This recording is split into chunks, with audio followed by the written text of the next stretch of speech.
Bom, galera, fim de jogo. O Vasco acaba perdendo o Fluminense por 2-1 de virada. Maracanã, o mando era deles, né? O Vasco.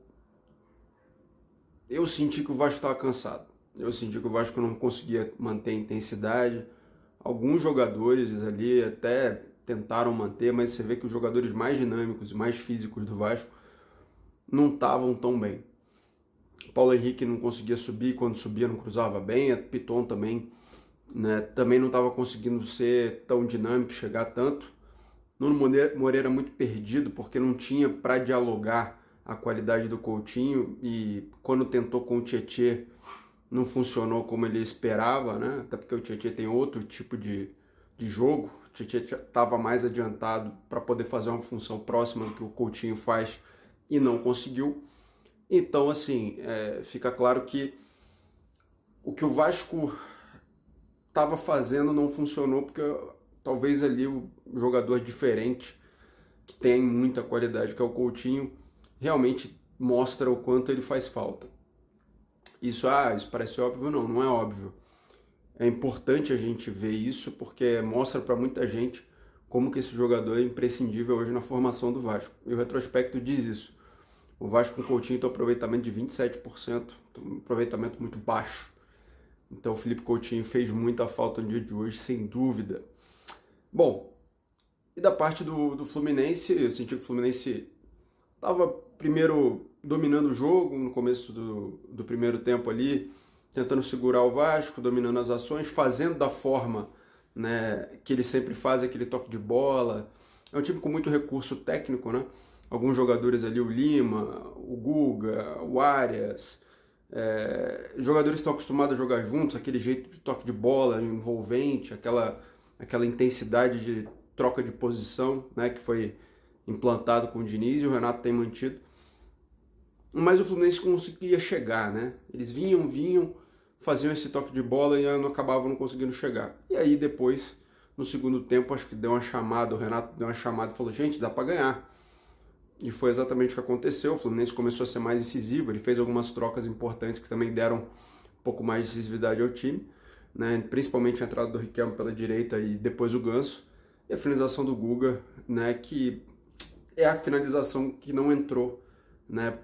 Pra você ver como o futebol é assim, futebol é detalhe, né? A finalização que não entrou do Ryan acabou entrando do Guga, né? Uma finalização de muito longe, um belo gol do Guga. Infelizmente, o Vasco pecou hoje. Talvez eu senti falta que o Diniz fizesse pelo menos alguma alteração, né? Ali no segundo tempo eu senti que colocar o Adson não resolveu e atrapalhou o Ryan. Eu acho que o Adson pela direita, com o Ryan jogando, não funciona. Porque aí você tira o Ryan daquela posição da direita onde ele joga melhor, que é onde ele corta para dentro e chuta, e ele fica perdido, ele não funciona bem jogando fora de posição. E eu achei também que o Lucas Freitas entrou bem, até para segurar ali o ímpeto, né, de alguns jogadores, jogar de velocidade do Arias. O Riquelme ele entrou bem. O problema todo é que eu senti falta de um jogador de velocidade que tivesse afim, tivesse condições de passar da marcação do Fluminense. Faltou também pressão na saída de bola do Fluminense. O Fluminense tem uma saída de bola muito prejudicada pelo Fábio, porque o Fábio tem um recurso zero.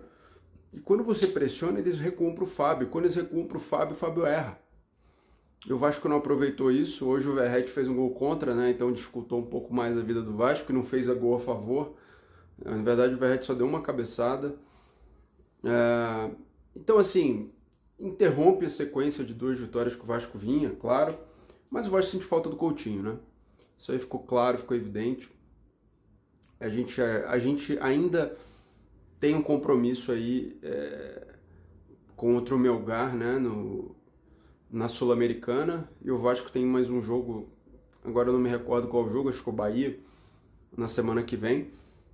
Mas a verdade é que o Vasco não jogou bem.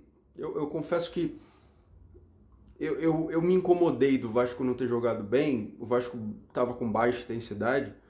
Mas a gente tem que considerar o seguinte: o Fluminense vem de uma vitória de 4-1 contra o Aparecidense que não ofereceu nenhum tipo de dificuldade. O Vasco vem de uma guerra contra o Operário.